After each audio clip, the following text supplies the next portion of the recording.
When identifying a suitable replacement multi-point lock mechanism, one of the most important considerations will be the operation of the existing mechanism.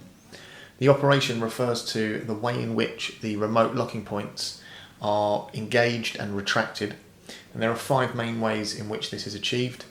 We'll have a quick look at each of them here. The lock on the leftmost of this picture is one of the most popular operations, which is lift lever.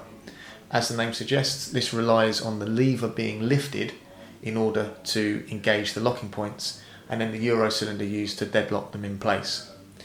As a result, the spindle follower, which is this part of the gearbox here, is all of one piece solid construction, no separations or independent parts in there, and the spindle follower is used to lift the lever to engage the locking points, which can then be deadlocked in place, and pulled down to retract the locking points. The next lock along is a double spindle night latch mechanism. This features 2 spindle followers. Again, these are both of solid construction. The top follower is the dedicated internal, and the bottom is the dedicated external follower. This isn't always the case. There are some double spindle night latch mechanisms where this is reversed and there are different spacings and sizes, but the operation will generally include one to be a dedicated internal and one to be a dedicated external follower. The internal follower will allow access to the latch, so when you pull the lever down it will retract the latch, whereas the external follower will not allow access to the latch. Therefore, on the outside of the door, without a key, you cannot gain entry to the property, hence the night latch functionality. You can lift both to engage the other locking points, so you can secure the property from the outside, but you cannot gain entry via the latch without the key. The key in this case would retract the latch bolt itself as well, so from the outside that's how you achieve entry. The next functionality would be key wind, which is this lock here. Key wind again will feature a single follower. This follower will be of solid construction, so no separations or independent parts. And with this lock, again, you cannot lift the lever. It will only pull down to retract the latch. The remote locking points are all operated by way of the Euro cylinder. The Euro cylinder will wind the locking points out using some internal gearing in the lock case. So as you turn the key, you will physically wind the locking points into position. And to unlock the door, as you turn the key, you will wind them back in again to the unlocked position. Hence, key wind mechanism.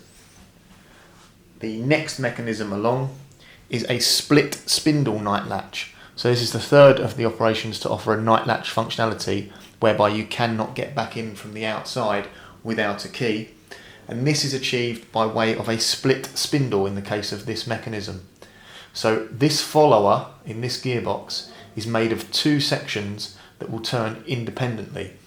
And depending on the manufacturer, this may be 2 sections, 3 sections, the separation may be inline, the separation may be offset, but there will be more than one moving part to the spindle follower, and each of those moving parts will do an independent job, achieve something different, depending on whether that's set to be the internal or the external side. So it's achieving a very similar functionality to the double spindle night latch. However, the job of both the internal and external follower is achieved by just the one follower, which has a separation inside it. Therefore, depending on what side of the door you are, you would set your spindle to only interact with the portion of the follower that is designated to be. In this case, this would be the external portion of the follower, so it would not retract the latch. Whereas, if it was all the way through the lock case, touching the other side of the follower,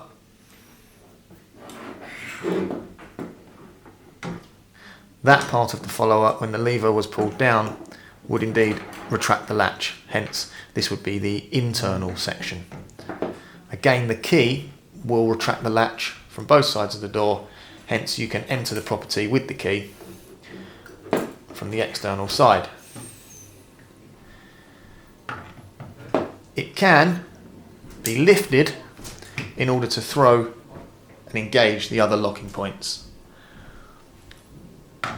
But when pulled down, the external side will only retract the locking points and will not retract the latch. Only when it's all the way through would it retract the latch. So by setting the spindle, you dictate which is the internal and external side of the door. The final operation is an automatic multi-point locking system. These are newer but plentiful. This is an automatic winkhouse mechanism. Gearbox is very similar to that of a lift lever mechanism or a split spindle night latch mechanism. Single follower. The difference here is that the locking points are engaged automatically by some sort of trigger device on the lock itself. In this case, by these triggers here. Other manufacturers achieve this with different forms of trigger. Some use a sensor of some sort, some will use magnets, and some will use a mechanism such as these mechanical triggers on the locking points themselves. But these are how the locking points are thrown, and they can either be retracted by a downwards motion from either side of the door, and what is often the case is they will not fit an external lever in conjunction with an automatic lock, as the key will also retract all of the locking points, including the latch. So where an automatic lock is installed, generally speaking, there will be no external lever to interact with the lock case, just a pull handle, and the lever on the inside of the door will be always active and able to unlock the mechanism. And that's an automatic mechanism. And those are the 5 main types of lock operation.